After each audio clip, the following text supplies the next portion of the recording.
Well, grateful for the opportunity to be back into the field of 64. Very excited about the opportunity to take our team down to Ole Miss. None of our guys have been there before. Beautiful ballpark, great field. Playing the University of Illinois in the first game. Certainly a tough test for our team, but our guys are very, very excited about it. And just excited to get started. Got a great practice scheduled for this afternoon. And we'll try to do everything we can to prepare our team for this weekend. So again, just grateful that we're getting the opportunity to continue our season, and looking forward to getting to Ole Miss. Any level of nervousness coming into today in terms of getting in the field?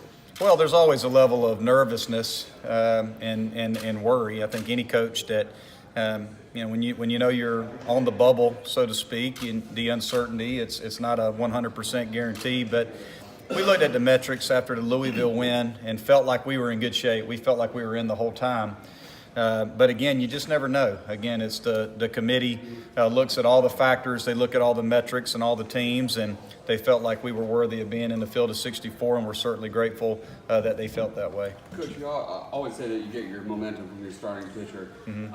Obviously, Matt Clark is the best guy you've got right now. What is your philosophy as far as do you use him in the first game, or do you maybe save him in case you play Mississippi in the next game? How does that work, or is it all scouting? Well, we just found out we're in the field of 64, so we'll start to talk about those things as soon as we're done with practice. But I think you can look at it a couple different ways. I think you have to look at your depth in starting pitching, and you have to figure out what you feel like for your team is the best scenario starting pitching-wise to win the regional. We obviously know how important winning game one is, but you also want to put yourself in a position to win the regional. So we'll look at those things. We certainly have not decided that. But Matt Clark's going to start one of them, whether he starts game one or he starts game two.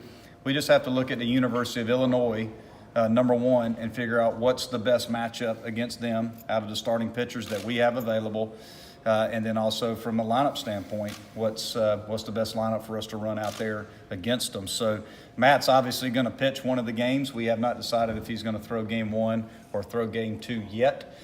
So we'll cross that bridge once we get a chance as a staff to actually look at Illinois and talk after our practice today and start preparation for the regional.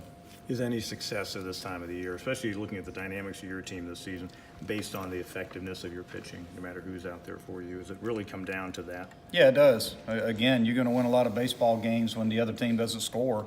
You have to pitch and play defense. I think that's critical. And you look at our team this year, our offense has been pretty solid. It's been pretty good second half of the year.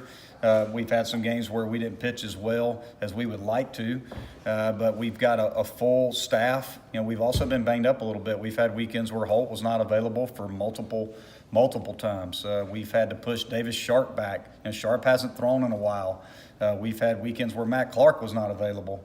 So we've had weekends where we didn't go in at full strength, but that's everybody. Everybody's got to deal with that. We're at full strength right now. So bottom line is we got to pitch, we got to play defense, and we got to find a way to hit with runners on base when we get those opportunities, because that's what it's going to boil down to in a regional, because you're facing quality arms, quality teams that typically aren't going to give up a bunch of runs. In addition to Matt, do you know who else would be in conversation to start? Yeah, the guys that would be in conversation to start are going to be Hennessy, Sharp, and Clark. Those three guys will be in that conversation. We just have to decide again who we're going to go with in game one and game two, and haven't had an opportunity to even talk to our staff about it right now, simply because we practiced on Saturday. We were off. We gave them Sunday off, and we reconvened this morning to watch the selection show midday, and we're getting ready to practice now. So as a staff, we haven't had an opportunity to really talk about it, but we wanted to make sure that we scouted the opponent a little bit first to figure out what we felt like is the best matchup. With Hennessy, what have you seen from him down the stretch? It seems like he's giving you guys a boost, and it's really been throwing well lately. Jacob has been very consistent. I think the lack of innings, quite honestly, in the first half of the season, you see his velocity. His velocity is up. He's pitching more in that 86 to 88 range, especially for his first 50 pitches or so. And a big key for him, too, is just being able to mix his slider and his changeup. When he's got command of his slider, he's really good. When you zero in on his fastball, if he doesn't have his off-speed, that's when he gets hit a little bit. So it's really important for Jacob to be able to throw 3 pitches in the strike zone, but his velocity's up a little bit. you know, his first 2 years in the program, he wore down as the season went on. You know, his arm's pretty fresh right now, so that looks good for us. What is